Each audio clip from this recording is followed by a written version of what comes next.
Good afternoon, everyone. I hope you had an enjoyable lunch. Thank you very much for returning nice and promptly. We're back on time again, I'm glad to say. It's a delight to be joined on the stage by two distinguished diplomats. Of course, our new chairman, Mitchell Reiss, of course, was the United States Special Envoy for Northern Ireland, a task I'm sure was a sincere challenge and one that's still ongoing. And also we are joined by Dame Mariot Leslie, who is joining us today.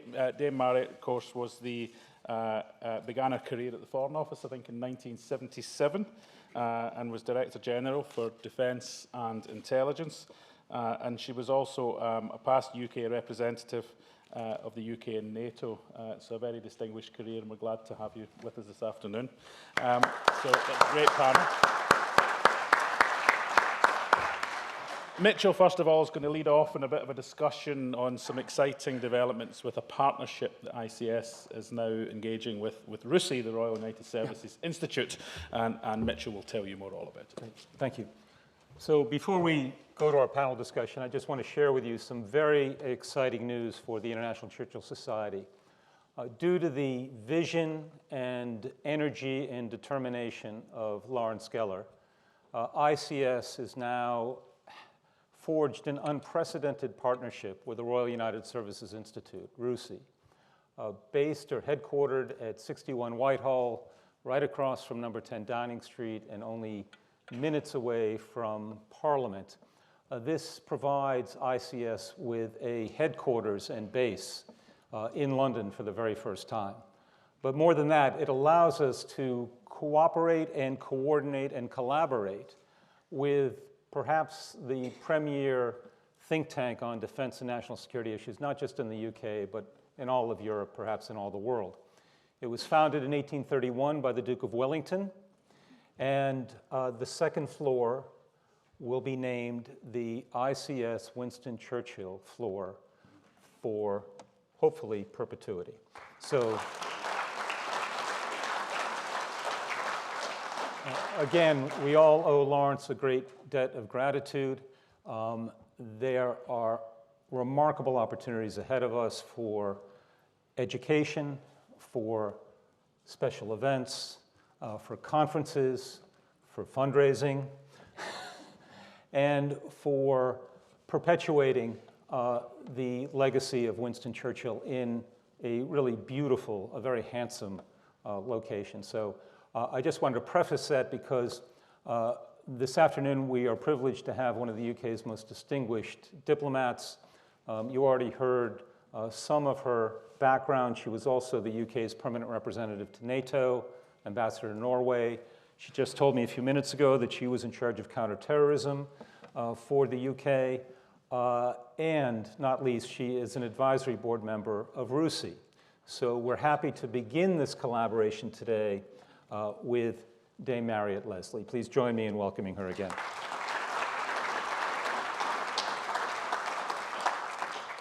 So perhaps you might say a few words about RUSI and what it means and how we might be able to work together.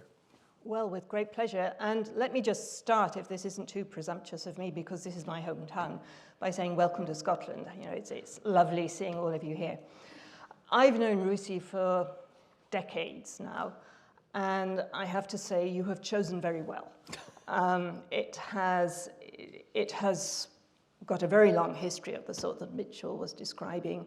It was the first think tank in the world, in those days more like a private members club, to really get that you needed to do joint military science. You needed to bring your armies and your navies together. You needed to get professional thinking into defense and security. And it provided a platform for that throughout the 19th century when the United Kingdom was actually, in many ways, the world's global military superpower. In the 20th century, it reinvented itself, broadening the kind of things it did. And over the last 15 years or so, it has turned itself into the thing you have just partnered with, which is a serious think tank that is thinking of security in the round. So it is the place you can go to, and I invite you to look at its website. if you want information about organized crime, if you want information about citizen resilience in a world of insecurity, if you want to think about strategic minerals, if you want to think about proliferation of nuclear weapons. And it's got some really awesome content on Ukraine in very digestible, readable, short bites and podcasts and so on that the non-specialist can catch up with. So I think you've chosen really well. I'm very glad you mentioned Lawrence Geller. I know that the RUSI staff, board, chairman are really grateful for his practical help in transforming that splendid site right in the heart of the government quarter in London. Because without some of his vision and insight and nous and sheer practical determination, I don't think we would have been there on time and in budget with this splendid building as it is now. So I invite you to enjoy it. If you would like to become members, you may indeed do so, but there is also a great deal of public content. So enjoy, and perhaps we'll see each other there some other time. I should explain, you know, I'm here really just as a talking head. I have no institutional link with RUSI other than being a member of its very diverse advisory board and a very happy member and supporter of it. But as Mitchell was hinting, I have all sorts of opinions on international relations. So I'm very happy to engage with those of you who have questions, and with Mitchell, of course, with you. Well, I should emphasize that Mariot is speaking in a personal capacity today, not representing RUSI or the UK government. And one of the things that I noticed when I looked at your very impressive bio was that we both served as directors of policy planning. And I was thinking that if you were advising the foreign minister today or the Secretary of State, what are those issues that you would be most worried about, that you think he or she should pay the most attention to? It's a really great question. And the world is a more dangerous place than it was when you did it or when I did it even earlier. I was doing it just after the end of the Cold War. I think the really tricky challenge for governments is what our military friends would call concurrency. You have just got a plethora of issues all at the same time. You've got issues of climate change, the really big one, producing the extreme weather conditions that we've seen throughout the globe really over the last year or so. You've got issues of supply. You've got the big one, the rise of China and what that means for the world and indeed for the position of the United States, where many of you come from. You have got terrorism, you've got migration, you've got population pressures, you've got issues to do with enormously exciting but also challenging new technologies, AI and so on. But if I had to sort of say, okay, boss, you've got a really big in tray, what's the one thing you absolutely must never forget day in, day out? I would say it was global governance. We've got to get better at it. If you look back to some of the recent big crises we've faced, say the 2008, 2009, 2010 financial crisis, or indeed the recent global pandemic, the COVID crisis. For the financial crisis, actually world governance worked. There were sufficiently personal relations between the world's leaders, whether they were North American, European, Asian, and others, to get a grip on that and stop what could have been a catastrophic meltdown of the world economy. COVID, those relationships were already very frayed, but the nature of the pandemic, in a way, luckily, was close the borders, close down, sit at home, don't communicate and shut things down. And that's not a bad way of dealing with a virus. What really worries me is if we have another really intractable global crisis, whatever it is, you know, the bond markets don't look too good just at the moment. I'm not convinced that we've got those personal relationships between world leaders that would stop the thing unraveling before things get really serious. So let me push you a little bit further on just that point, because if you look at polling data in the United States, we see that trust in international institutions and domestic institutions, even the military, has dropped in terms of how the American people see these entities. And of course, there's a great deal of mistrust about government. At the same time, global power seems to have diffused. There's now the G20 that supplements the G7. You've heard of the rise of the BRICS, Brazil, Russia, India, and China. So in a world where there's more diffuse power, where people are less trusting, how can we try to shore up these international institutions? Well, I mean, I think you make a great point, Mitchell. I think what's happening internationally mirrors what's happening at home. And you need to work on both at once, and that makes a really busy agenda when you're also dealing with climate change and terror and all the other things we were just talking about. But I think it is no coincidence that you're getting all of these things together. That breakdown in in domestic, in home trust and politics and engagement and sense of being a citizen who can make a difference, I think feeds up the scale into all the other issues as well. So I think each of us in our own countries, just as citizens, we need to no longer be as complacent as we were. It's no longer something that we can leave to the politicians or we can leave to the media and give up on. We all need to be engaged in our communities. It's little things like you hear somebody saying something that you think is a conspiracy theory or is complete nonsense. Do you just kind of shrug and walk past? Or do you try and find some intelligent and empathetic way of engaging with that and turning it round? Do you say, well, why is it you think these vaccines are determined by some alien from the moon? Who said that to you? Rather than just saying, oh, for God's sake, walking off. And each of us every day, in our own lives and our own families, need to build that up. But it also means, actually, we need anybody who thinks they could do a political career needs to be engaged. People need to be engaged through civic institutions, societies like yours. The day of letting democracy look after itself, I'm afraid, is a luxury that we've kind of got to give up on. We're going to make sure we don't descend into utter despair here as we go forward. But I'll tell you a cheery thing. Okay. Here in Scotland, the polls suggest that people think their best times are yet to come, whereas in south of our border in England, they think the best times have been had. But you're in a land of optimism here, so that's good.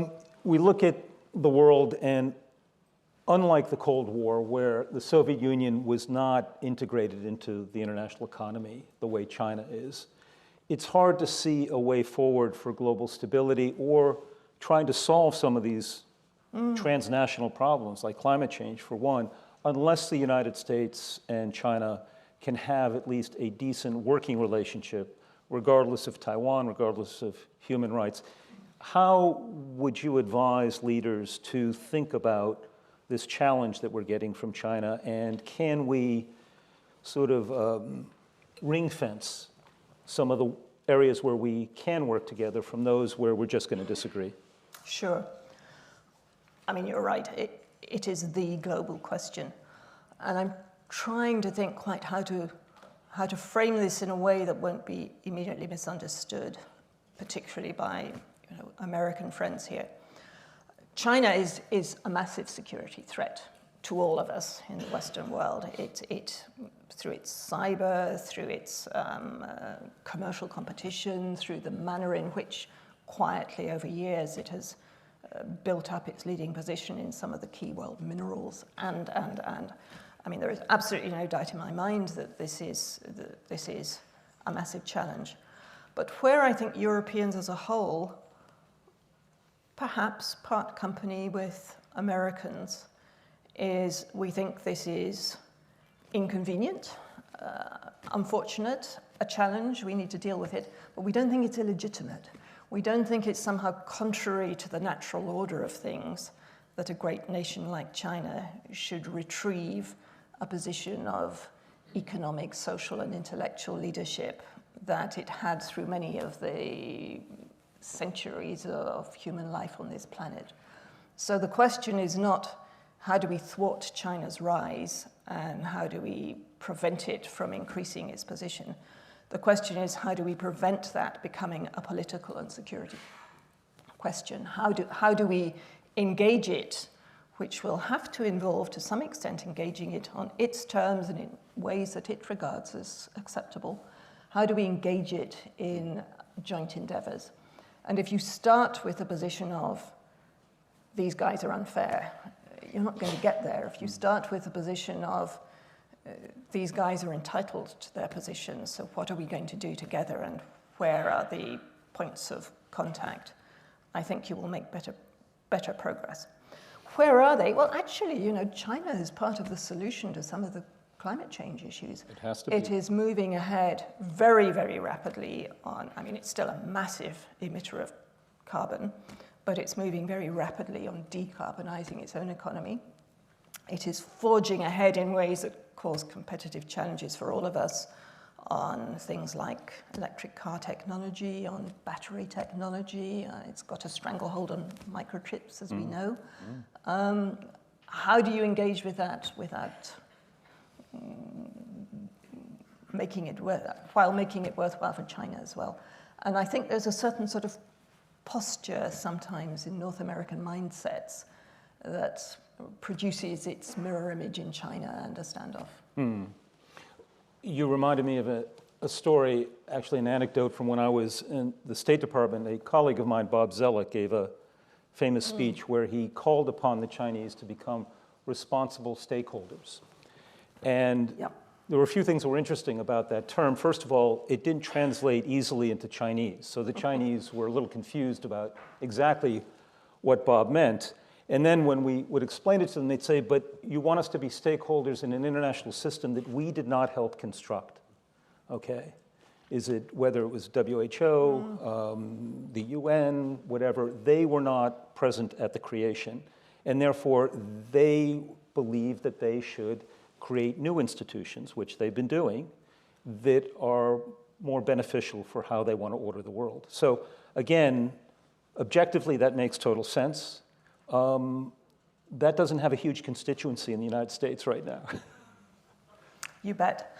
And, and we shouldn't let the Chinese get away with a language that sometimes is quite disingenuous. They have not been putting their back into re-engaging with the G20, for instance. There was the recent meeting in India. The Chinese were not sort of, enthusiastic participants. You see a Chinese relationship with African states that is one of virtual neo-colonialism, if I can put it that way. So one needs to find ways of gathering world opinion, including among the many, many rising developing countries that China has to take account of. And we haven't been very good in the West at that recently. When Mariot and I were talking before this session, she reminded me of Winston Churchill's great interest in technology. And you've already mentioned AI, artificial intelligence. I think that this can be used right now as a way to scare people. Yep. There's still a great deal of ignorance about what it means. It is still developing. How do you think it plays out in foreign policy, defense, national security issues? Jury's still out on that, It is developing so fast. I think you've got 2, maybe 3 big poles of influence over this. One is in the United States, driven by the really exciting technology that US companies are delivering, but also perhaps a climate around it, a social and a regulatory climate that puts the emphasis on freedom to develop. You've got a European model in the EU that is much more based on privacy of the citizen. And then you've got a third Chinese model, which is much more based on state control and harnessing AI, facial recognition, and a lot of other things as a control mechanism. And the United Kingdom, to my chagrin, by virtue of Brexit, has kind of absented itself from that table, tries hard to reinsert it. I take comfort from the fact that there's a good dialogue going on precisely these issues at present between the US government and the European Union. the truth on global governance is going to have to lie somewhere in the middle of those various competing social economic models. But ignoring China in all of this, again, will not produce global solutions. So we need to. But, you know, I'm an optimist. I think the chances of AI producing really interesting breakthroughs in medicine, for instance, in manufacturing, in some of the areas of scientific research where AI will be able to hone in on the interesting things that a human being will then have to develop further and test empirically. But, you know, might save months, years of sifting through data in order to get to the things that are going to be good leads. I think that is great. It's just a question of how you create a world in which it's not intrusive. And who owns it? And who owns it? Who shares it? And how do you preserve people's privacy and human rights at the same time? Yes. Global governance again. Global governance, but, you know, again, you need to have a societal consensus within your own country and build up from there in order to know what governance you want for these things. So a consensus within your own country is not a phrase that we might use regarding the United States these days. And or the United Kingdom. Well, fair enough. We now are in the middle of a presidential race, and there's a great deal of unease, I think, in the United States over the two leading candidates.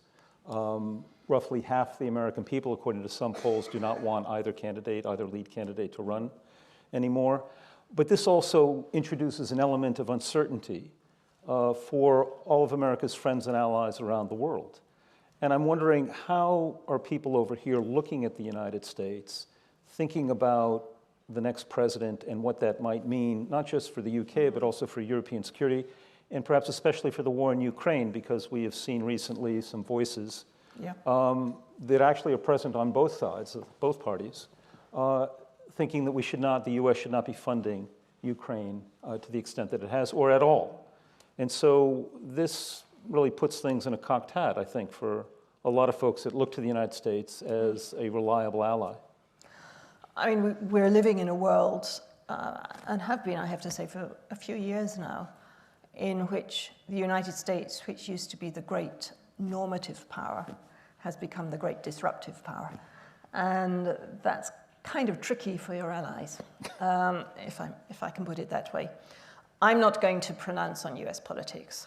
We don't have a vote here, and it would be presumptuous of me to do so. But I would say two things are happening. One is people are sitting on the edge of their seats waiting to see what the outcome will be. But the other is they can't afford, because the world is so troubled, they can't afford just to sit there and wait. So here in the United Kingdom, we have our own domestic political problems and deep divisions at the moment. We're about a year from a general election here that looks as though it might, if the polls are to be believed, produce an outcome very different from the Conservative governments that we've had recently. And our political classes are very, very focused now inwards on that British election. And I have never known a period in my adult life where the British public has paid less attention to international relations.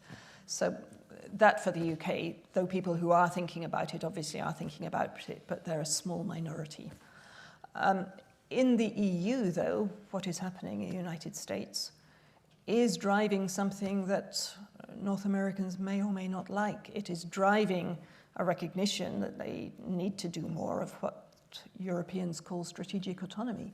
Now, that doesn't mean refusing to be a good ally to the United States, but it does mean building up the sorts of things that perhaps in a different context Jake Sullivan would call de-risking.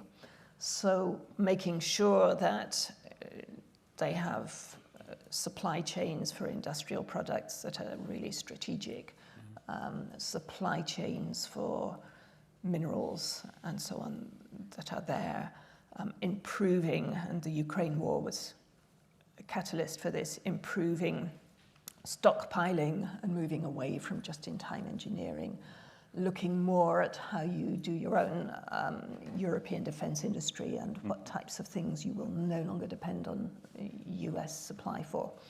And all of that it's not driving Europe away from the United States, but it's driving what the US has long asked for, which is more European heft in defence. Exactly. But it may not always be very comfortable to some of the big US defence industry companies.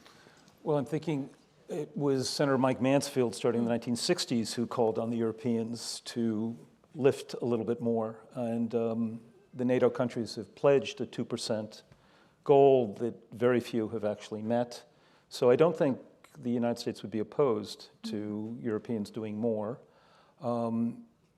It strikes me, though, that in one of the questions, thank you for your questions, was what do you think is going to happen in Ukraine? The offensive has been slower than some of the pundits predicted, although I think that probably was a little bit unfair to the Ukrainians given the task.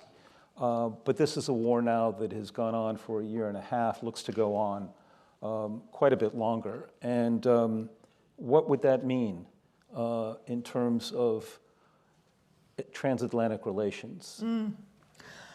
I think our European NATO allies, and certainly the United Kingdom, but the others as well, absolutely understand that this is a war that Russia must not be allowed to win.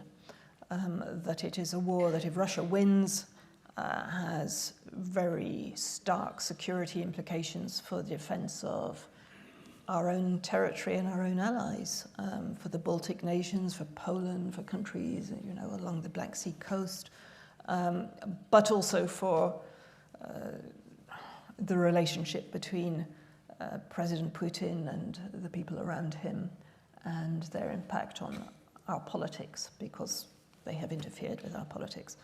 So I think European nations are very, very determined that they will stay the course. You will see, because Europe isn't a monolith, you will see voices here and there, some of them under influence of Russian forces inside their own countries, beginning to question that, looking for accommodations with Putin. Recently in Slovakia, but Hungary is also an outrider on this. But the key heart of Europe, whether it's in NATO or in the EU, is determined to stand with Ukraine. Now that is a very big bill. There is the continuing bill for munitions, ammunition, missiles, and so on. There is a colossal bill for reconstruction. And then there is a very big commitment, which the EU is on the verge of taking, of declaring Ukraine a candidate for membership of the EU and beginning what will, I think, be a long process, but nonetheless opening up a process that will lead towards membership. And that is a massive financial, political, economic, social commitment to a country that, but for this war, I think would not have made the grade for candidature. And Moldova in its train. And before the war ends, there's a humanitarian bill that also that the European countries are footing. But one of the questions here, so if I can push them, how does this end? Okay, so Russia can't win. What does it mean then for Ukraine to win? Is it Ukraine as a NATO member, Ukraine as an EU member, NATO troops stationed in Ukraine, the Russians gone from Crimea, the Donbass? And what would stop the Russians from catching their breath, rearming, and starting again in 5, 10, 15 years, whether Putin's there or not? Yeah. I mean, at the end of the day, the answer to that has to be the Ukrainians themselves saying what they regard as an outcome they can live with. But I think it has to mean, at the very least, recovering the territories in sort of minus Crimea, mainland Ukraine, in the Donbass. If Ukrainians insist that they also want to regain Crimea, I think that is for them to say, not for us. I think it is premature to start talking about endgames. I'm sorry to say this, but once you embark on military enterprises, they tend to last much, much, much longer than the politicians ever hope they will. And sometimes even the generals hope they will not last as long as they do. I don't think we're anywhere near that endgame yet, and I fear it's going to be horrendously bloody for Ukraine, but also for Russia. And that the Russia that emerges from this is going to be a difficult neighbor for a very long time. So I don't think we're anywhere near saying how this will end. I'm sorry to say. I would love to be wrong, but what do you think, Mitchell? Well, I agree with you. I think we've always underestimated how long this war was going to take. There was a lot of wishful thinking. Actually, not so wishful thinking originally, because the Russians were going to win in 3 days. Yeah. We know that their officers packed their military dress uniforms with them when they invaded Ukraine, because they were planning a parade in Kiev the following week.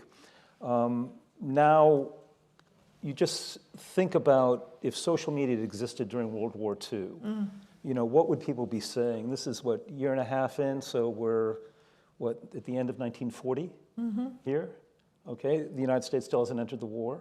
Yep. France has fallen. It's all hopeless. We should give in. I mean, so again, the Ukrainian people are enormously courageous. I don't see them ever giving up, because they know it means the annihilation of their country and their culture. It's hard to see the Russians giving up, at least not until after the elections next year in both the US and the UK. Yeah. And then maybe not afterwards.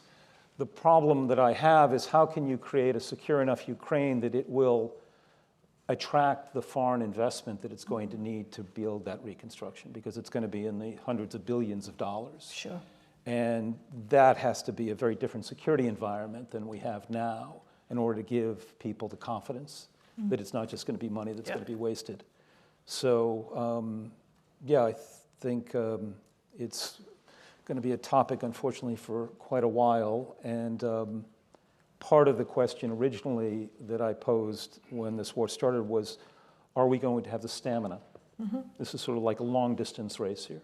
And will we have the stamina? And much to my surprise, the Europeans have, in some instances, shown more stamina than the United States. Yep. And so it's encouraging in one sense, but it means, if you believe that we should back Ukraine, as I do, that we need to do a little bit more domestically in order to explain to people why this is so important. I mean, I would put it this way. If you're a European, as I am, this is existential for us. It may not be existential for the United States. Maybe China is existential for you, but it's existential for us. So if you still want to have your European allies there, here we are, and we're saying to you, this is existential. One of the cards was very interesting. It said that at these conferences, usually there's questions on the Middle East. And yet we've been talking about China and Russia this morning with an excellent presentation, and we've been talking about China and Russia. We shouldn't ignore the Middle East, and I'm wondering, how do you see what's happening there? Because there's a lot that's happening there now, both within these countries and between them, and with Iran being perhaps still this casting this shadow across everyone. Yeah, you're absolutely right. And it goes to a little bit of what I was saying about United Kingdom having taken its eye off foreign policy for the time being. I don't mean the British Foreign Office has. Of course it's thinking about these things. But the British political class at large across the spectrum isn't thinking enough about it. I mean, one of the astounding things, if you like, has been the rapprochement between Iran and Saudi Arabia. And do you think it's real? Possibly. I mean, between the elites at any rate. It's transactional. How long will it last? Within what conditions? I don't know. But it's, it's still extraordinary that it should have happened at all. Absolutely. And is that, do you think that was driven by, again, this lack of this hedging because of the United States? And I think so. Riyadh's thinking the U.S. is not the reliable partner that it used to be. Yeah, I think that's right. And I think underlying some of these shifting allegiances, you have got some of the non-normative countries who have popped up, UAE playing a role that would have been unenvisageable 30 years ago. You've got President Erdogan in Turkey playing in the neighborhood, seeing where he can get in all of that. You have the continuing challenge from ISIS. You've got the breakdown of security in Iraq. There is a huge amount going on Israel, right in the middle of it, really worried about where this might be leading. And for all I know, I don't follow these things closely enough, wondering itself what the US election is going to mean for Israel. Mm-hmm. And underlying all of that, the threat of nuclear proliferation if countries reckon they need to hedge their bets in a way that they haven't had to previously. Right, and that's, I think, most obvious now with Iran. Yep. And there's been negotiations with the Europeans and the United States to try to get the Iranians back into this joint comprehensive agreement. That apparently, from reports, has been close, but not quite. There's also been some disturbing reports of the Iranians actually enhancing their enrichment capabilities and moving very close to actually having the material needed for an operational weapon. So the next 6 or 12 months, where do you see that happen? Do you think Iran will continue to edge up? Will it cross over that line?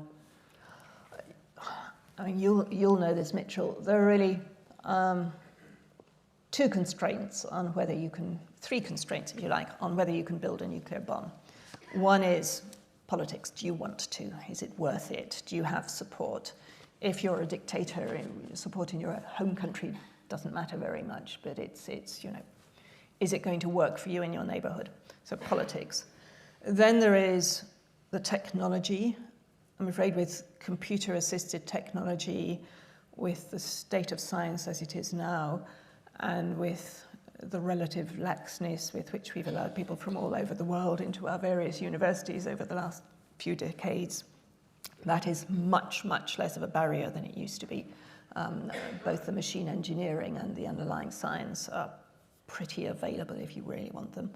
And then the third, the constraint that really is the only one we've got left that's got any heft if you really care about not proliferating, is access to the nuclear fissile material. And Iran, I think, could do a bomb very quickly if it wanted to. So it's just a question of whether it wants to step over that thing or that threshold, or whether it wants to stand just far enough behind it to keep the world from coming down on it.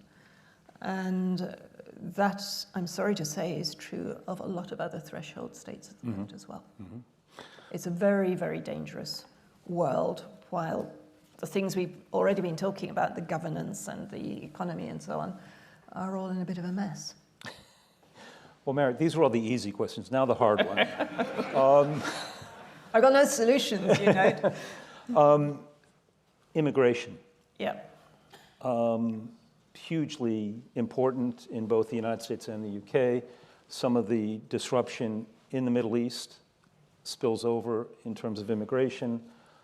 Africa is set to hold a quarter of the world's population by the year 2050.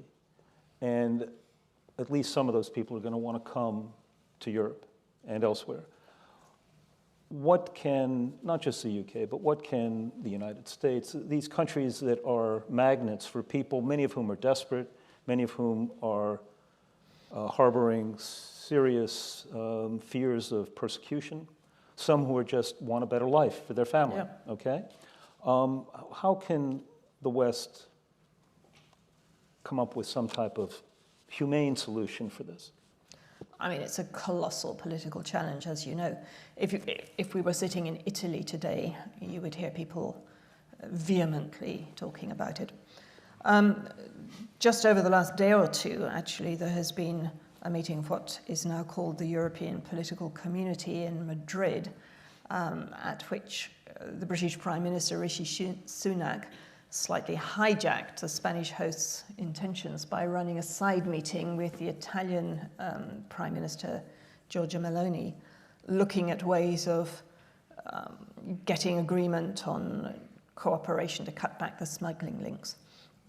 I think this migration problem, for all the reasons you were giving, the demographic pressures and the economic pressures and so on, is so big that the only way of dealing with it is a very long-term holistic approach. We need to go back to working really seriously on economic and social development in the countries from whom the migrants are coming, because if you don't have conflict resolution, the hope of a better life, education, and in those countries, they will go on spilling out. So you need to go on doing that. That's not going to produce any short-term diminution of the people crossing the Mediterranean or the English Channel in small boats, but you absolutely need to do that for the long term. You need to have, and to my shame, my country no longer does, you need to have legal channels for people with well-founded fears of persecution in their home country to be able to get asylum, to claim asylum outside their country and come to this country if this is where they've got existing family, existing support, some good reason for coming to this country. And I personally find it unacceptable that my country no longer does that. You then need to do exactly what the British Prime Minister was doing, which is international cooperation, intelligence and so on cutting back on the smugglers, because it is a heinous crime to exploit the desperation and the aspirations of these people by smuggling them unsafely across borders and drowning them in the Mediterranean. So cutting down on that has to be part of the solution. And then solidarity, you know, the countries that are absorbing most of these migrants are themselves, for the most part, very poor countries next to the areas that they've come from. Much more help to keep them in the continent they started in, help with the camps, help with returning them to places or producing economic outcomes for them there. And then, you know, we haven't got a bad record on this actually inside the United Kingdom. Recognise that every society is becoming more multinational and more multicultural and working at the nation building that you have to work at if you're going to absorb people from different cultures of your own. And we don't have a bad record on that, actually, in this country. Thank you. Just remarkable sort of tour of the landscape, and really very, very grateful for you sharing your insights and your thoughts and your experience with us today, and delighted that we are now formal partners between ICS and RUSI. And we hope that we'll be able to continue our conversation in the future. So please join me in thanking you so much.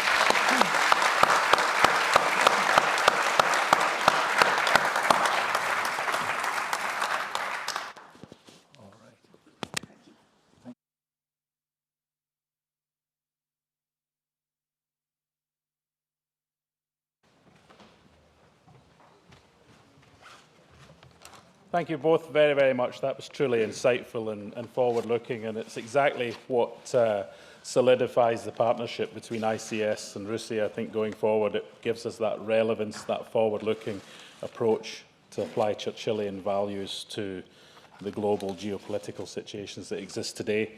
So we move on now to Churchill in 1943, and I would like to welcome to the stage Kate Clements, who's going to be the moderator for this session. Kate, as we know, is the curator at the Churchill War Rooms in London, part of the Imperial War Museum. So, Kate, Kate, there you are, I can't see you in the dark. Welcome. I'll let you introduce the next speaker. Thank you.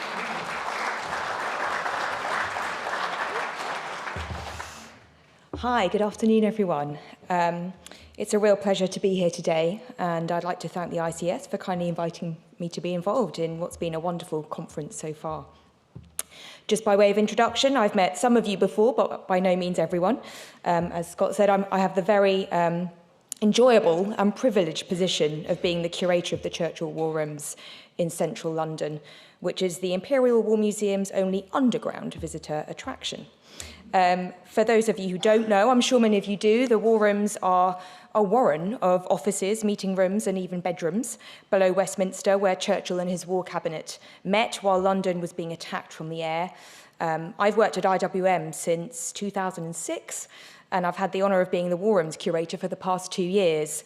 And even though I've walked the corridors and gone behind the glass into the map room and the war cabinet room countless times, it never fails to impress me as I think of who else walked those corridors before me and of the tense discussions that took place there during the war. And I always think if only walls could talk. But that's enough about me and what I do. I want to tell you now about our next speaker here today. James Holland is an internationally acclaimed and award-winning historian, writer and broadcaster. He is the author of a number of best-selling histories, including The Battle of Britain, Dam Busters and the War in the West, and has most recently had published The Savage Storm, The Battle for Italy, 1943. He has also presented and written a large number of television programmes and series. He has a weekly Second World War podcast. We have Ways of Making You Talk with Al Murray, who I was pleased to give a tour of the war rooms to not long ago. James is a research fellow of St Andrews University and a fellow of the Royal Historical Society. He's also the co-founder and creative director of the annual Chalk Valley History Festival in the UK. He's a busy man. He's an expert on the Second World War, and I'm sure you'll all agree it's very exciting to have him with us today. James is now going to deliver a talk entitled Churchill and the Mediterranean, 1943. This is such an interesting subject, in particular Churchill's role in the campaign, so I'm really looking forward to hearing what James has to say about the strategic background to it, as well as what Churchill hoped it would achieve and his role in how it unfolded. So without further ado, please join me in welcoming James Holland.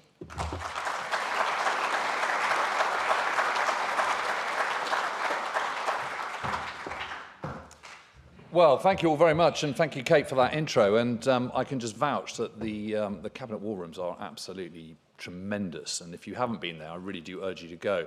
It's amazing, actually, because you can go into the what would have been the kind of War Cabinet room, the meeting room where Churchill kind of hosted a number of meetings and conferences there, and you can see on the chair where his signet ring has kind of indented one side of it. So, you know, there's a real tactile link to the great man. It's absolutely fantastic. I was sort of, I thought, Kate said, you know, what do you want to call this talk? And Justin Reiss asked me what I wanted to call this talk. And I said, well, you know, it's 80 years ago. It's about time we kind of, you know, this is the right moment. 1943, tremendous, tumultuous year in the Second World War, often overshadowed by the events that follow in 1944. So let's look at events 80 years ago that were going on right now, 80 years to this very day.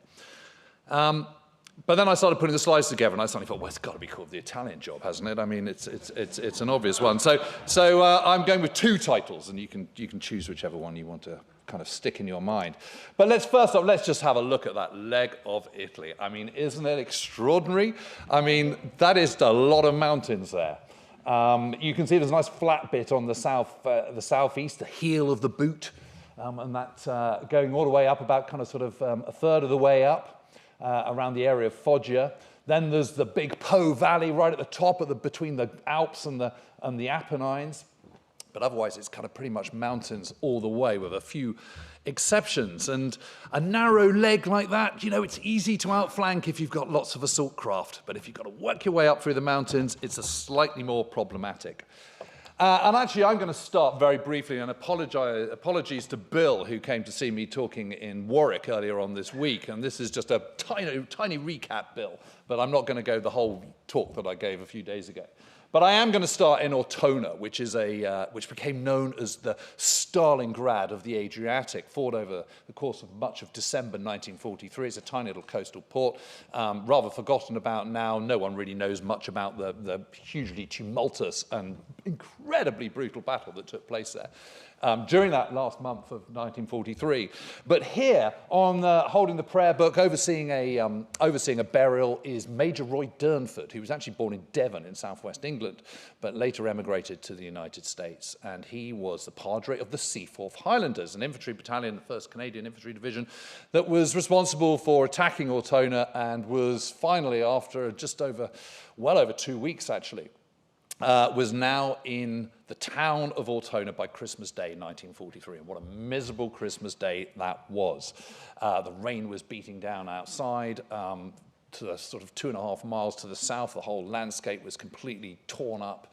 A picture of misery and carnage and bloated corpses and blackened tank holes and all the rest of it. And Durnford kept a very detailed diary.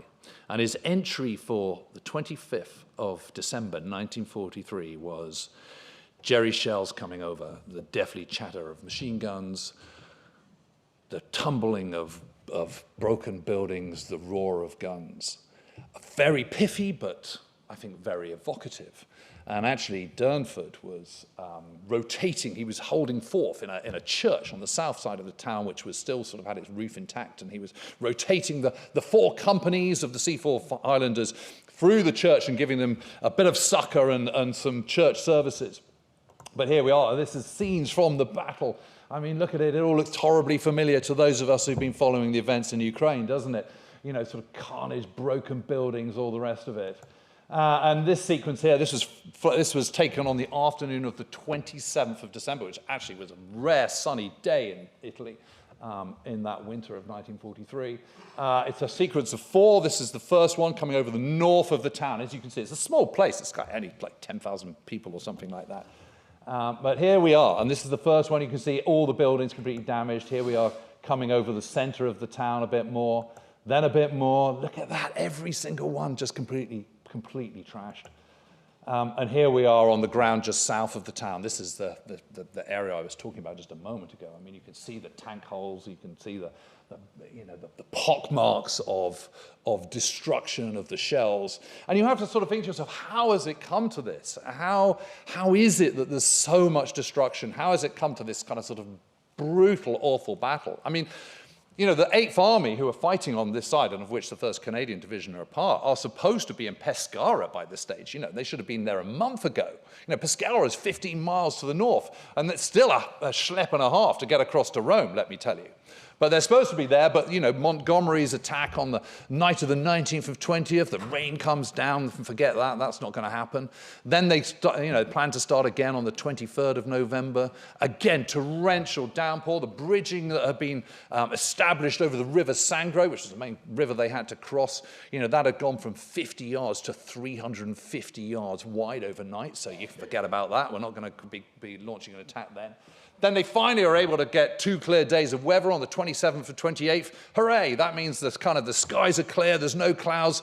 All the massive fighter bombers and fighters and 2-engine bombers can come over and pulverize the Germans. That's all very good.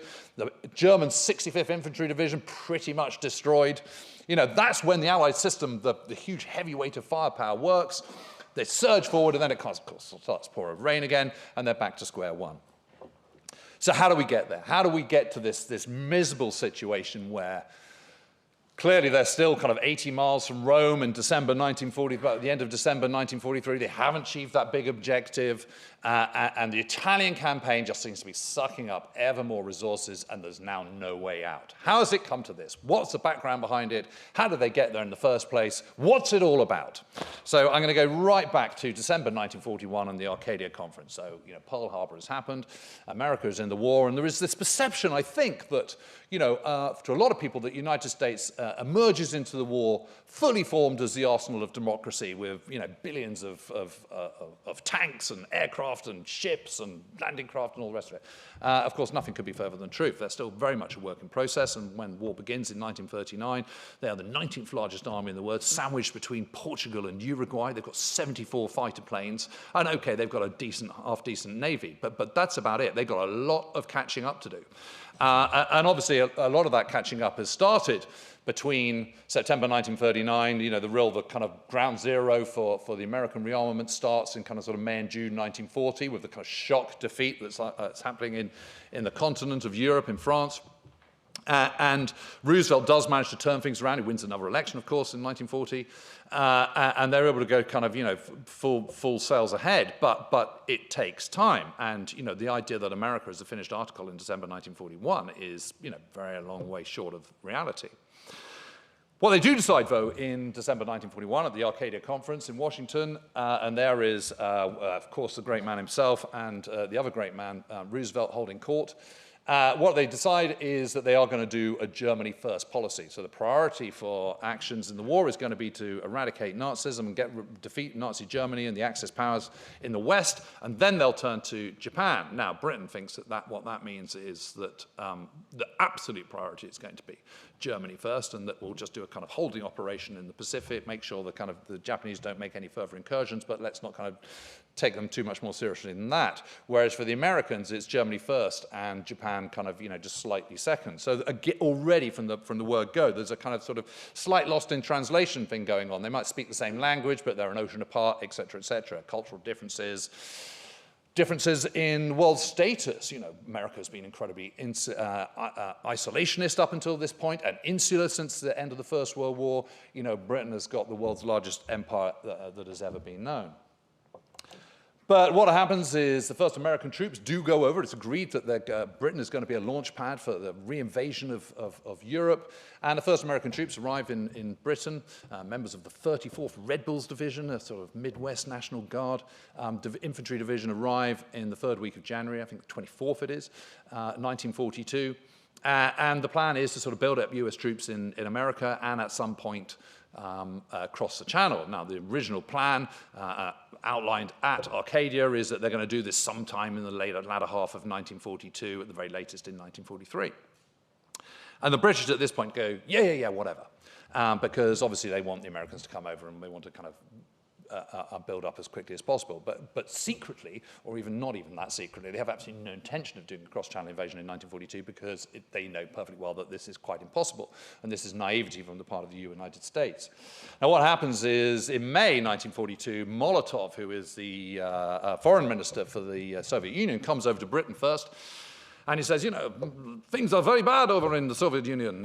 We need your help. We need you to take on the Germans immediately. And the British sort of go, well, we'd really love to, but we just can't. I mean, we've got burgeoning, we've got our hands full against the Itais in North Africa and some of the Germans, and we just don't have the army to do it. We'd love to help more, but really sorry we can't.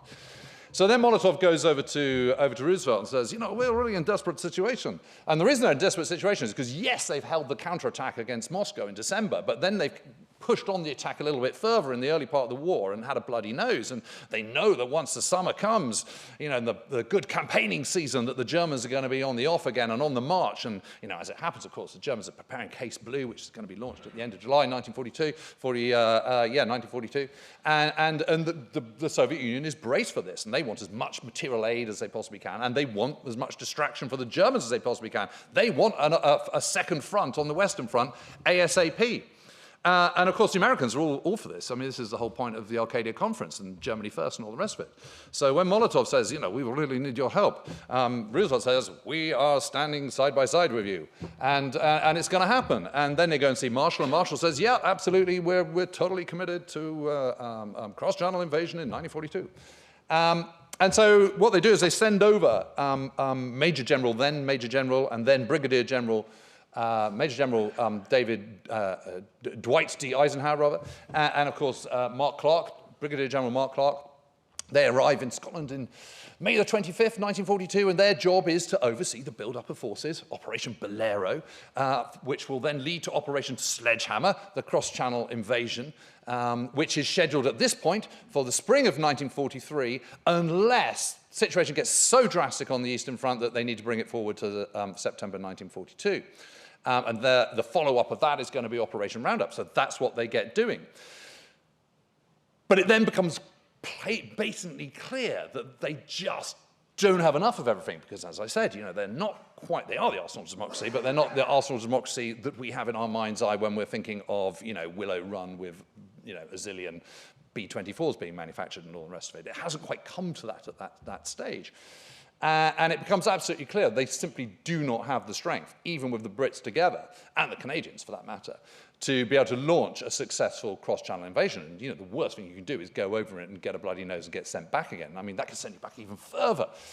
So at this point, Churchill comes up with a genius idea, because the British are already in North Africa.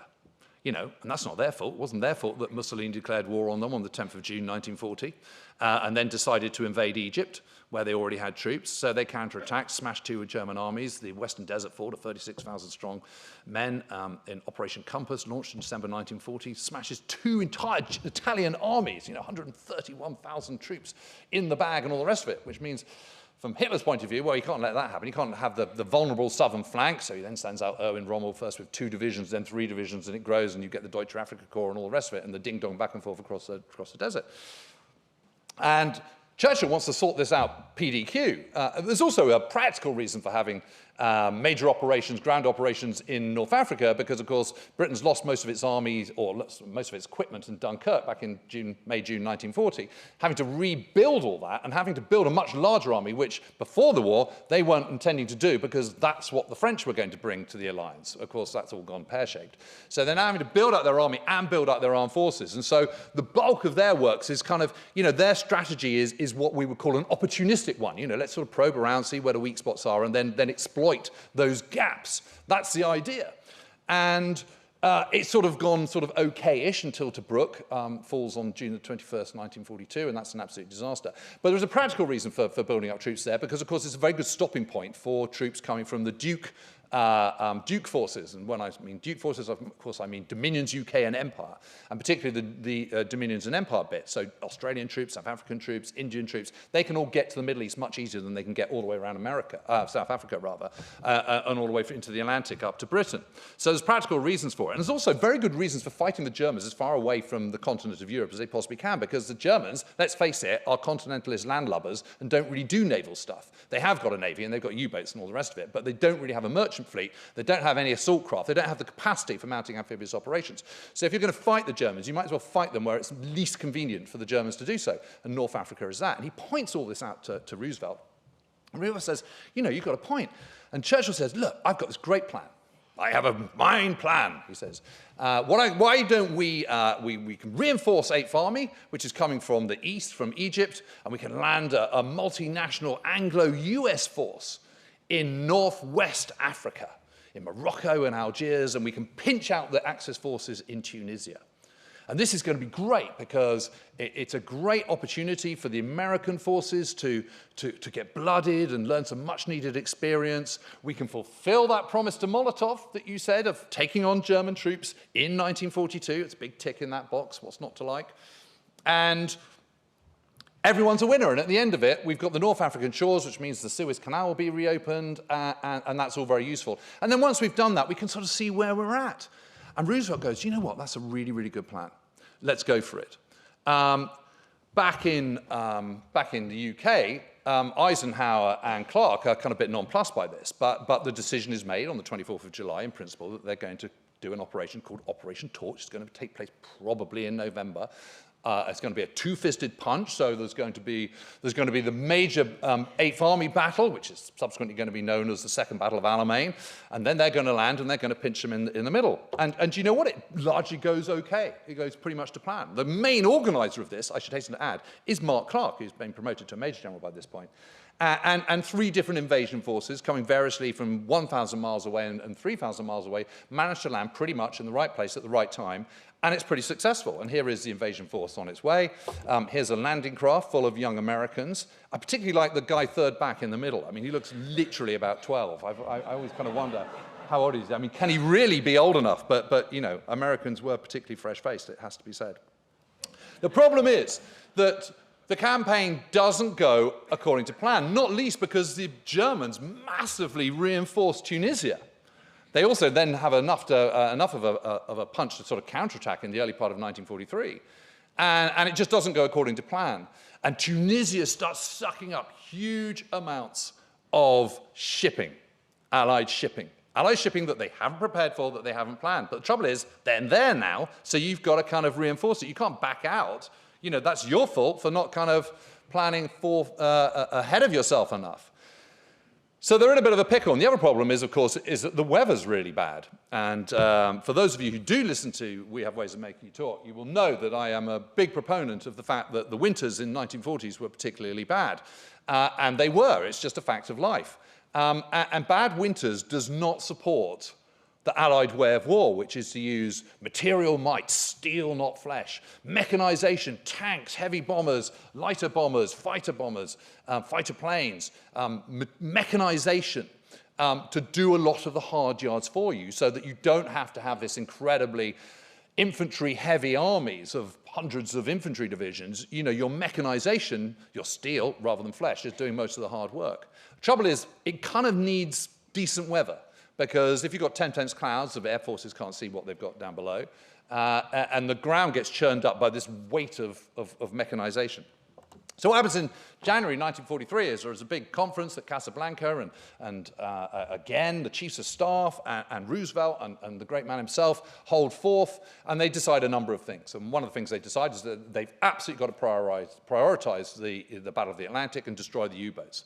Okay, the Battle of the Atlantic is not going to be lost at this point. The Germans have lost the chance to win outright the Battle of the Atlantic and make a really serious dent on the war back in May 1941, because they just didn't have enough U-boats to start off in the beginning of the war. But what you do want to be able to do is plan ahead. And everything that the Allies do is amphibious. And that means everything they do requires shipping. It requires warships, it requires freighters, it requires troop ships, it requires assault craft. And it's not easy to plan ahead if you don't know how much shipping is going to make it across the Atlantic. Now, if you know that 98% is going to get across, you can plan pretty well. But if you only know that kind of 60% is going to get across or 70% is going to get across, you've got a planning problem. So destroy the U-boats, make sure that the sea lanes are clear. That makes your life a whole load easier. So that's one of the big priorities. And let's face it, it works brilliantly. And by the end of May 1943, the U-boat threat is over. One of the second major things they decide is to invade Sicily following the operations in Tunisia. Now, as it happens, there's a few more twists and turns in the Tunisia campaign before that's over, but they are going to go into Sicily, and there's good reasons for this. Hastening Italy out of the war, that's a good thing. That's one enemy you don't have to worry about, and all those territories which are occupied by the Italians will then have to be occupied by the Germans, or the Germans will have to give it up. So that's another good reason for going to Sicily. Also, then you've got a toehold into Europe. But suddenly that huge advantage you've got of fighting a long way from Germany, suddenly it's the Allies have got the problem of having to service a long distance, whereas the supply lines for the Germans, less so in Sicily, but are starting to get a little bit shorter. So the Tunisian campaign reaches its bloody conclusion. This is the Gurkhas going up the hills at the Battle of Wadi Akarit at the beginning of April 1943. Here we are with thousands of German troops and Italian troops as prisoners. There's absolutely no question about it. Tunisia is a great victory. It's a really important moment as well. It's a great learning lesson for the American troops. US 2 Corps only, let's not get too carried away with it, but really, really important lessons are learned there. And just think who the commanders are there. Patton, Bradley, people like this. These are guys who are learning really, really important lessons. Terry Allen, commander of the US 1st Infantry Division. Guys who are going to become great names in the American heritage of the Second World War. And it is a catastrophic loss for Germany. I mean, the last vestiges of their seaborne power in the Mediterranean are completely destroyed. Some 2,600 aircraft, just of the Luftwaffe alone, are destroyed between November 1942 and May 1943. I mean, just think about that. 2,600 aircraft. I mean, imagine you line them up. That really is just a gargantuan number, and numbers that the Germans just simply cannot afford to lose at that point. They also lose 250,000 troops. They actually lose more troops in the bag in Tunisia than were lost at Stalingrad. I mean, I don't think anyone's going to argue that Stalingrad is not a more seismic defeat, but, it's a sense of the scale of it. And the victory is a great one. And it's interesting because you suddenly see that the Allies are kind of working out how to win this war, how to fight the Germans. They are a three-asset kind of warring nation. General Alexander in June 1943 says, you have to understand that the way the Allies need to fight a war is a brotherhood between land, air, and sea. And he's absolutely right. You need naval power, you need air power, you need naval power to get you from A to B and give you offshore naval support, gun support. You need air power to protect the naval forces and the land forces on the ground, to cut enemy communication lines, to destroy the enemy aircraft so that you haven't got to face them yourselves. And then you need the troops on the ground to actually grab the land.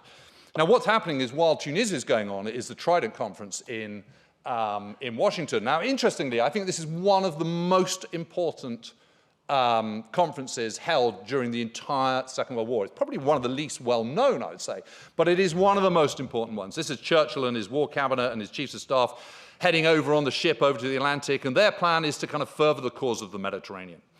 And Churchill himself has absolutely got it into his head that he wants Rome.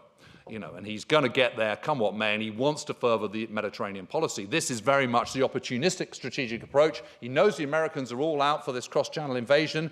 That's great, but let's not waste opportunities now we're in the Mediterranean. We've got vast armies in the Mediterranean, vast air forces and vast navies. Let's use them to our advantage and further weaken the Reich from the Mediterranean, because we're already here. That's his plan, that's his principle. And when they get there, when they get to the United States and they have the Trident conferences, it's kind of okay, but the Americans have to a large extent been slightly outmaneuvered by the British at Casablanca, excuse me, and they're absolutely not going to make the same mistake again. That is not going to happen. And they are not going to be deviated by all this Mediterranean claptrap nonsense. Okay, we're going to draw a straight line to Berlin. The straightest line is from Britain across the Channel into France, and that's what we're going to do, and we're not to be deterred. And of course, they've got more weight now, because as they are outproducing materially Britain substantially by this point, that counts for a lot in a negotiation, just as it would in any negotiation you have. And it's interesting because George Marshall, who is the chief of staff, the head of the army and the head of the armed forces in the United States, says, "Once undertaken, an operation must be backed to the limit." I've been practicing my Marshall impression. He actually had quite a much higher voice than a lot of Americans back in the day. They sound, people don't talk like that anymore, and just in the same way that British don't talk about. But Marshall has an incredibly modern voice. It's extraordinary. But anyway, he's absolutely right about this. Once undertaken, an operation must be backed to the limit.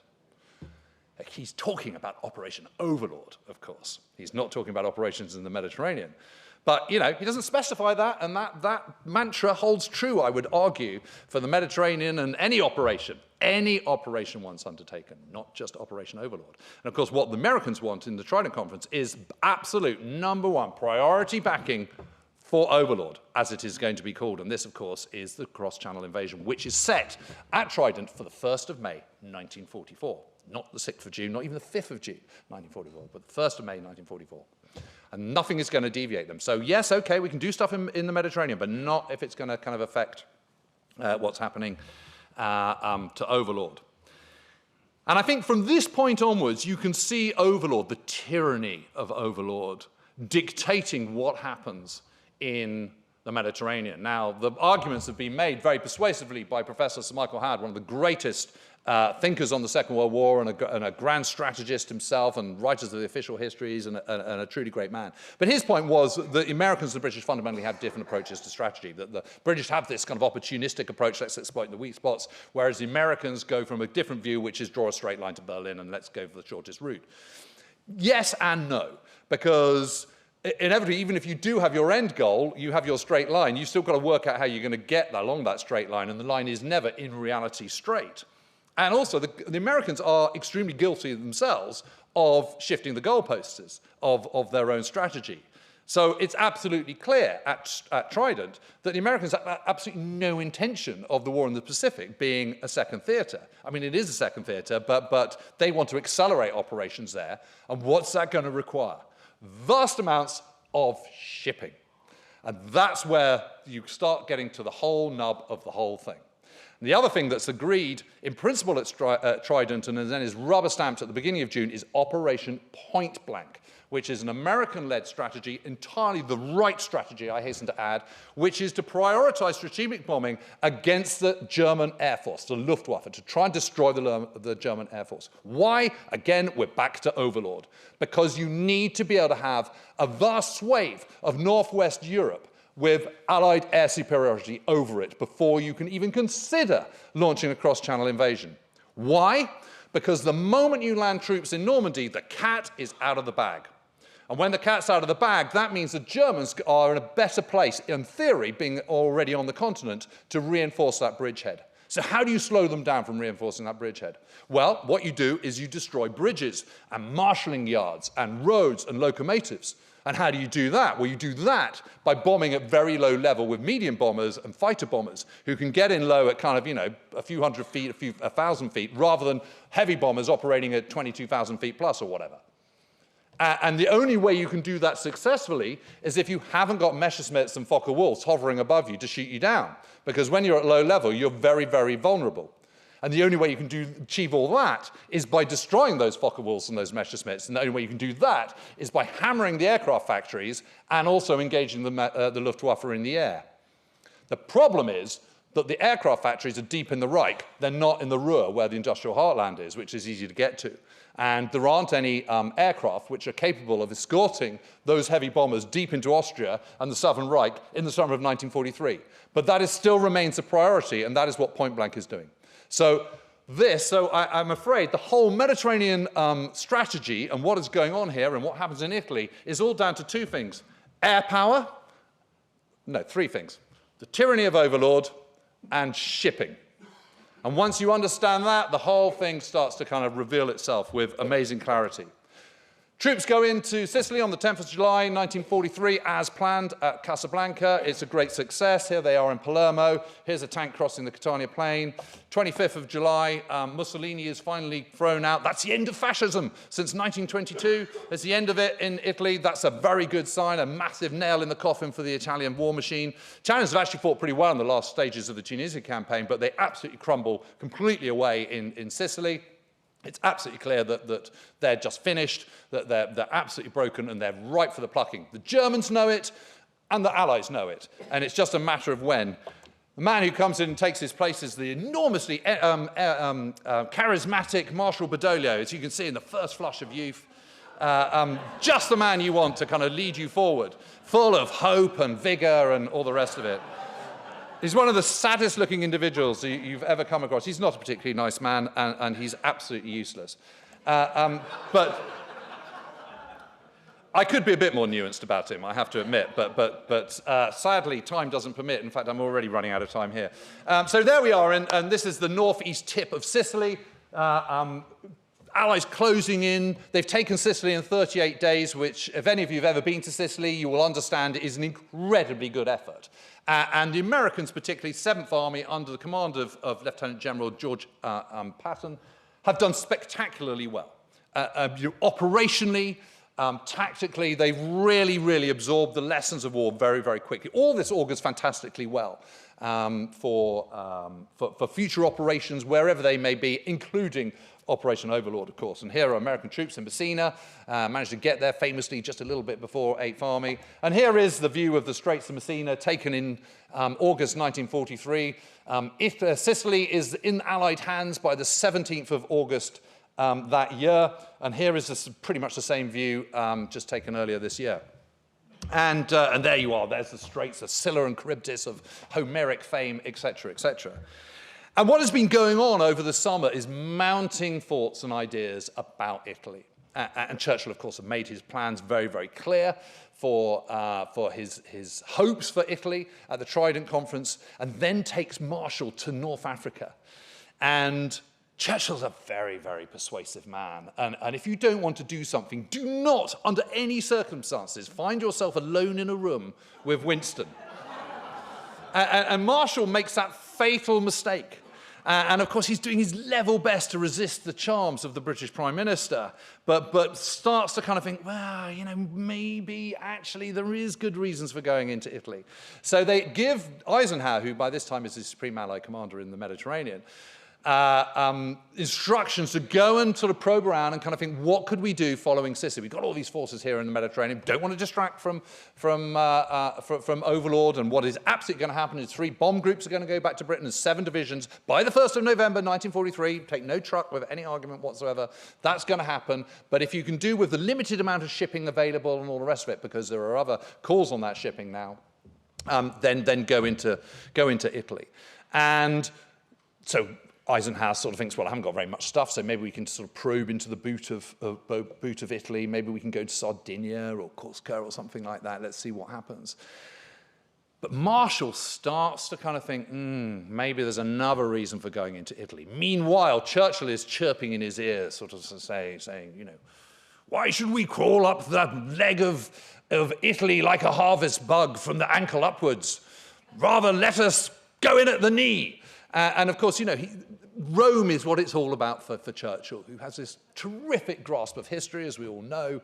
Rome, the great city of the ancient Caesars and all the rest of it, and what it stands for, that's what he wants. But what Marshall's starting to come, and he's got Tui Spots, the air commander, in his ear, and he's got Arnold, the commander of the chief of the US Army Air Force in his ear, saying what we really want is the Foggia airfields, because we're really worried that we're not going to have that airspace, control of the airspace over Europe, Northwest Europe, by the spring of 1944 for Operation Overlord on the 1st of May.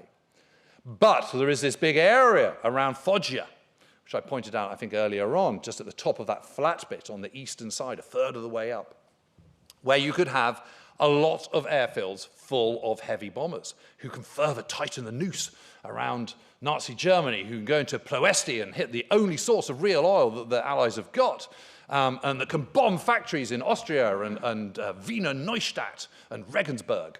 And so he says to Eisenhower on the 16th of July, so just 6 days after the invasion of Sicily, start kind of thinking about a major strike somewhere in the Naples area. Exactly, striking at the knee rather than being that harvest bug going up the mountains. And so he does, as instructed. And on the 27th of July, the chiefs of staff and combined chiefs of staff say, you know, we've crossed that Rubicon. We are now thinking pretty heavily about doing this kind of Naples operation as the main effort in Italy following the Sicilian campaign. And this is quite a big game changer, because the problem is they still don't have enough shipping. And let me just put this very, very briefly in context for you. So there is no landing craft at all in the Allied arsenal until 1941. It simply doesn't exist. There is a bit of a panic in the spring of 1942, where they suddenly realize, gosh, you know, actually we are going to be amphibious, and we're going to need lots of them. So a major landing craft building program goes underway both in Britain and in the USA. And in the United States alone, between the beginning of April 1942 and the end of May 1943, the Americans alone produced 8,719 assault craft. I mean, that's a hell of a lot, but it isn't enough. So for Operation Husky, for example, they have 1,743 assault craft, which is quite a lot, and it's plenty to do the job that they need to do. But these landing craft are beetling back and forth throughout the whole 38 days of the campaign, and they're getting damaged, and they're needing overhauls, so they have to go back to the dockyards in Malta and in Sicily and be overhauled. And then a whole load of them need to go off to Operation Overlord, tyranny of Overlord, to make sure that they've that the troops are going for Overlord are ready and have trained with them, and a whole load more, and even more, are going to the Pacific for those ongoing operations in the Pacific. Which means there's not money left for an invasion of Sicily. In fact, what there are is 268 for a little assault through the boot, and only 359 available for an operation around Naples. And that is just not enough when the whole of Italy is being filled with German infantry divisions. Only 2 German divisions at the time of Operation Husky on the 10th of July, 19 in Italy by the beginning of September 1943. So big change. And the problem is that the Allies, by this point, have crossed the Rubicon. They've psychologically got in. You know, Churchill's banging on about getting to Rome. Marshall and the air chiefs, including Tedder and the British side and Portal, are going, well, Foggia, Foggia, Foggia. And that's the main reason. And there is a very good reason also for going in and making sure that once and for all Italy does get out of the war, because there's 32 infantry divisions that the Italians have in the Balkans and throughout Italy. They're going to need replacing by the Germans. You know, that's a big call. That will have to come from the Eastern Front and from the Western Front as well, further helping Operation Overlord. So you can see how they start to convince themselves. And then back in May, around the time of the Trident Conference, they discover a transcript, a decrypt of some Enigma radio traffic, which suggests that probably, if the Allies go into Italy, Hitler will probably maybe go to the Pisa-Rimini line, which is some 200 miles north of Rome, and not contest the southern half. So suddenly Churchill's got his easy victory in Rome. The Allies, the Allied air chiefs and George Marshall and all the rest of it, and the combined chiefs have got Foggia, and they've drawn in more German troops. What's not to like? Well, what's not to like about it, and here is the Mediterranean, what's not to like about it is exactly that big problem, which is that they don't have enough assault craft to do comfortably what they need to do. And the Allies, since August 1942, have torn up the old way of fighting the war and have decided, right, we are going to do this big steel, not flesh piece, and we're not going to launch a major attack until we're pretty darn confident that we're going to win. And that's an incredibly sensible approach. It might be a bit boring for people writing about it 60 years later, but it's incredibly sensible at the time. But with Operation Avalanche and the whole plan for Italy, that is being kicked into the long grass in a very big way. So here are the bombers that they want to go, and this is just a reminder of where the Foggia airfields are. So you see that little sort of corn sticking out sort of 2/3 of the way up on the, or a third of the way up on the right-hand side. That is the Gargagna Peninsula, and just inside of that, that is the Foggia airfield complex. And so that's the plan. And here you are, you've got all these ships, landing ships lined up in Messina, ready for Operation Baytown, which is going to take place on the 3rd of September. But it's just not enough. It is not enough. 268 landing craft will get you 2 divisions across the Straits, and that's all, because each division has 3,000 aircraft. And the problem with Italy is, the roads there are dirt roads which are used to horse and cart, mule and cart, and the occasional Fiat Topolino. They are not there for 3,000 heavy trucks and tanks and artillery pieces and all the rest of it. And it's fine during summer. Well, it's not that fine because there's huge clouds of dust tell the Germans you're coming. But it's certainly not fine once it starts raining, which of course it does. The Germans are, I'm going to have to rattle through this. I've got literally 1 minute. So what I'm going to do is okay, don't worry about Custer and Rommel. That's the line they're going to go to. This is what happens. This is Salerno. They do land on the 9th of September. And it goes pretty well, all things considered. I mean, it's Mark Clark and his 5th Army. It's the first time he's commanded troops in battle since 1918. He does an incredibly good job of it. I know Mark Clark has his detractors. I'm not one of them. I think he's great. And he was certainly good at Salerno.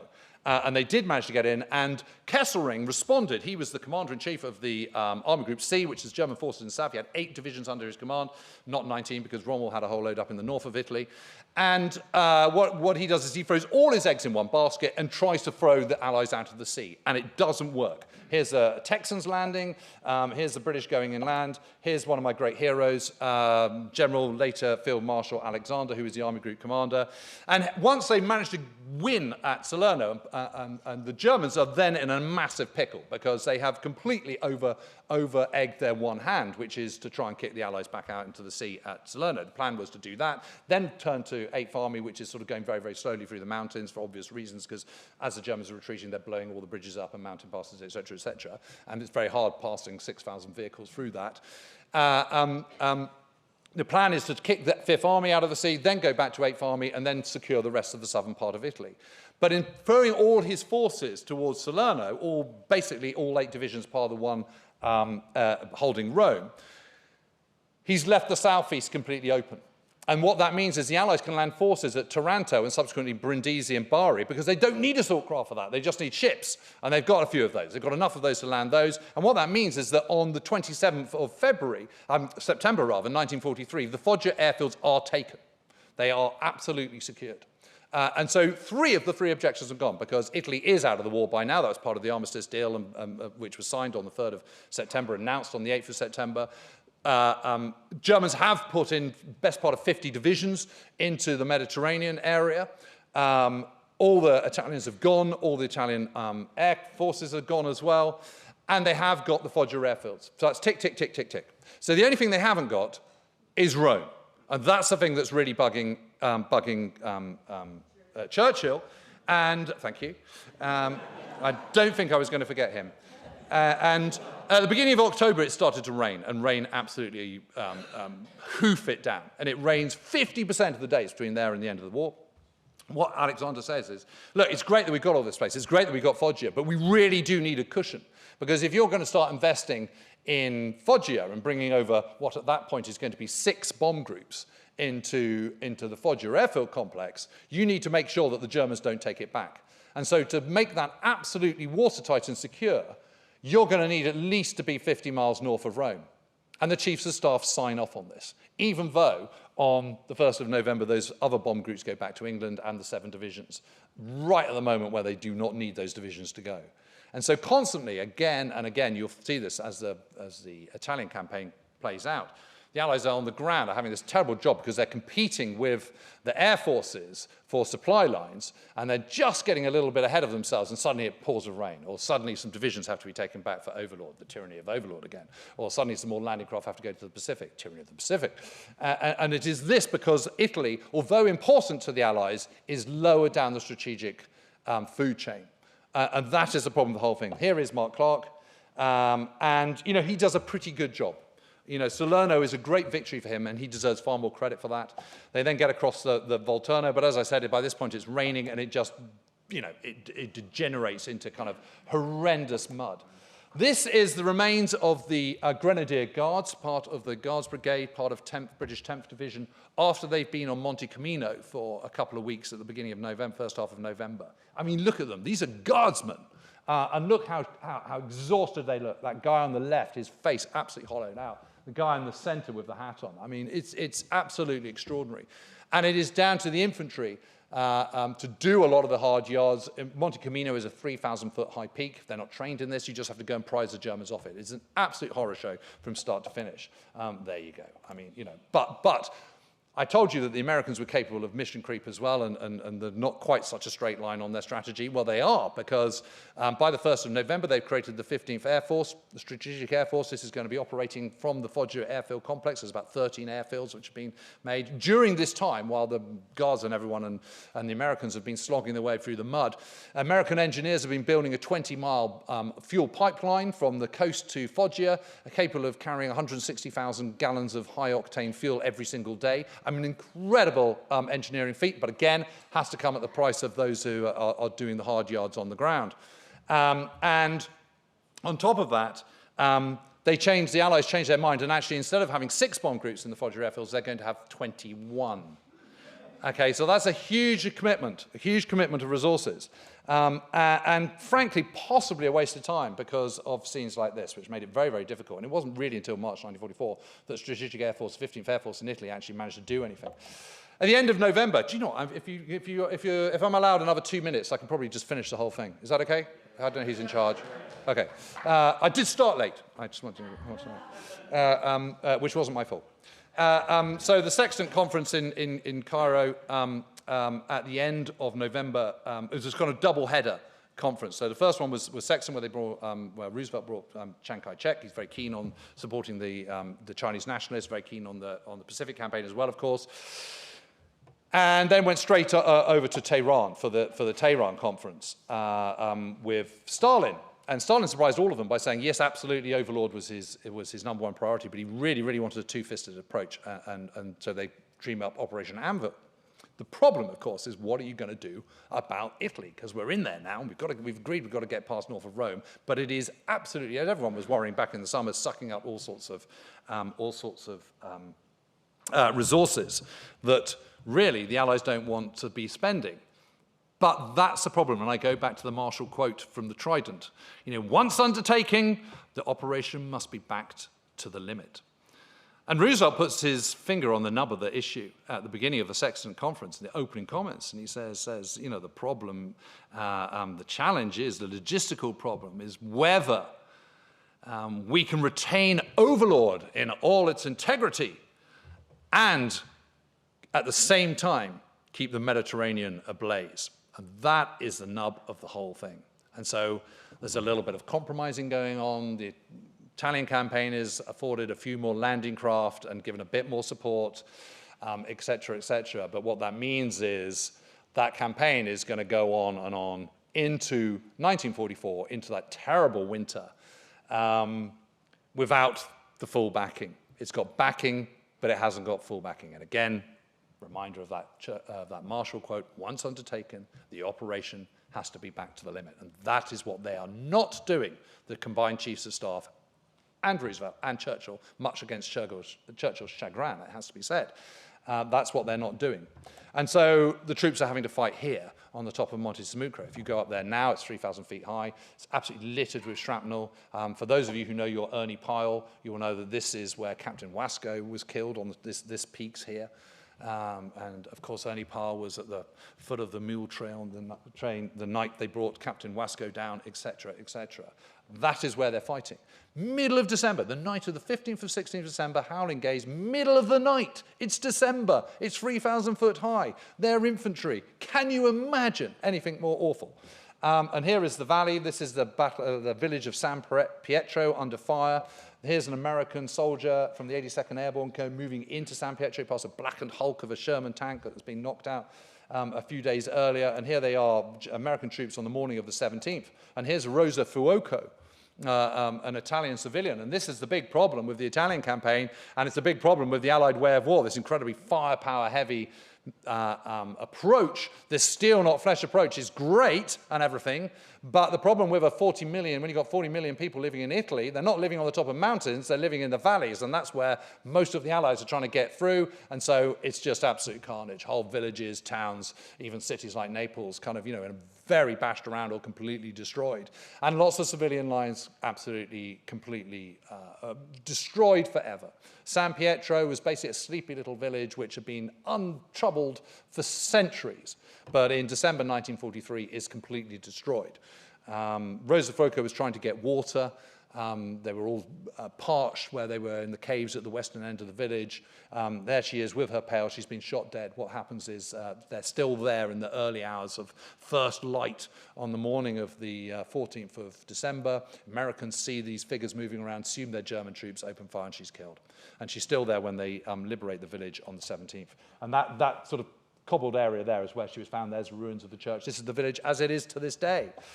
Crisis for Churchill, of course, in December 1943 is not so much the Italian campaign, but his own health, because on the 12th of December, having come back from Tehran, he's back in for more talks in Cairo, starts to get ill. He's in Carthage by this point, gets really ill, temperature of 102, getting worse by the 13th of December. Looks like he's got pneumonia. He has got pneumonia, and everyone thinks this is it, and it's curtains for the great man. Fortunately, because he's such a trooper, he managed to recover, and it's okay. And by Christmas Day, he's back in good health. He has safeguarded the Italian campaign. He has sort of bulldozed the American chiefs to continue to back the Italian campaign. But the tragedy for the way the Mediterranean campaign plays out over the subsequent 18 months of it until the 2nd of May 1945, when Italy is finally liberated, is that it never gets the priority that it should have done once undertaken. And that's where it all goes wrong. And it's, as I say, it's the tyranny of overlord, it's the tyranny of the Pacific, it's differing priorities, changing priorities as the time evolves and America's position gets stronger. And it is fundamentally the shortage of shipping. Thank you.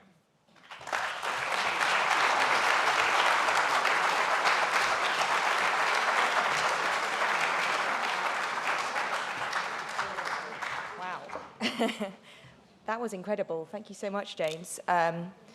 Exhausting, actually. I feel like I've been through the wars. So I think we have time for a couple of questions, if anyone has any questions for James. Yes, lady here. There. I just have a quick question.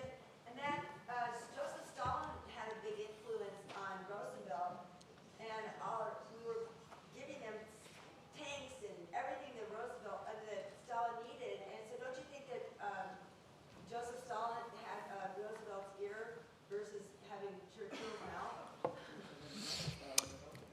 Yeah, it's. I mean, Roosevelt, for very obvious reasons, and I think you can sort of see this being played out, a comparison to this day, prefers that other people do the fighting for him so that his young men don't have to do it. So if you consider that one of the biggest ways of defeating the Japanese is to let the Chinese do a lot of the fighting, and one of the best ways to defeat Nazi Germany is to let the Soviet Union do a lot of the fighting, it's kind of worth backing, because materials are one thing, human lives are another. So I don't think it's that he allows Stalin to have his ear. I just think he thinks this makes good sense. I mean, and it is incredible the amount of supplies the US gives to the Soviet Union, and indeed Britain for that matter. But I mean, my biggest stat is 480,000 miles of telephone cable. is one of the things that the Americans give. I mean, just can you imagine? I mean, the circumference of the world is only like 22,000 or something. So 480,000 miles of telephone wire. And of course, that doesn't include all the trucks and, you know, all the other stuff, and ammunition and guns and tanks and all the other stuff they're giving. So it is huge. But I think it's the problem is the Allies are in a hurry. They want to win the war. They know the tide has turned in 1943. No one seriously thinks that the Germans are going to win, despite, you know, Hitler's talk of you know, wonder weapons and all the rest of it.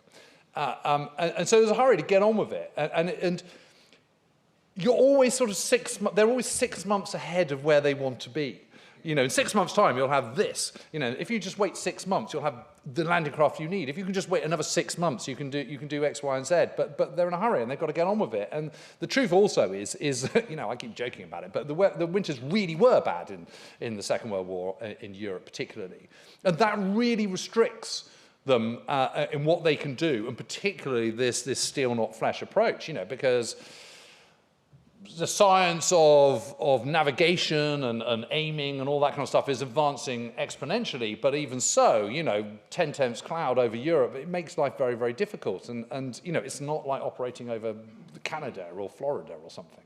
You know, so there are a whole host of restraints which are just sort of getting in the way. And the Western Allies, it's a truly global war. You know, the scale of the operations in the Pacific is just gigantic. And that is competing with what you're trying to do in the Mediterranean and for Overlord and for the Chinese and for, you know, for the Soviet Union and everything. Sorry, that was a rather long answer, wasn't it? Absolutely tremendous. You'd be thrilled to know that the British flag that flew over Rome resides in Churchill's study at Churchill. Oh, how marvellous. Yeah, I am. I'm thrilled to know that. And I didn't know that, so thank you. Yeah, I don't know. It was one of his friends that sat in the room. Lady behind? One more? One more question. I'm very happy to answer questions afterwards, by the way. I'm sorry we didn't get to the Battle of River Ridge. Well, sorry about that. It's a little bit later. It's my favorite battle of the Italian campaign because the Americans who surprised the Germans at the top of River Ridge came out in their winter gear. They had been trained by Norwegians who came to Camp Hale, which is 15 miles from where my house is, in the mountains of Colorado. It's a great story. Well, I'd love to know more about it. I really would. The trouble is, you know, 45 minutes, I had to pack in quite a lot. Did pretty well, so thanks so much again.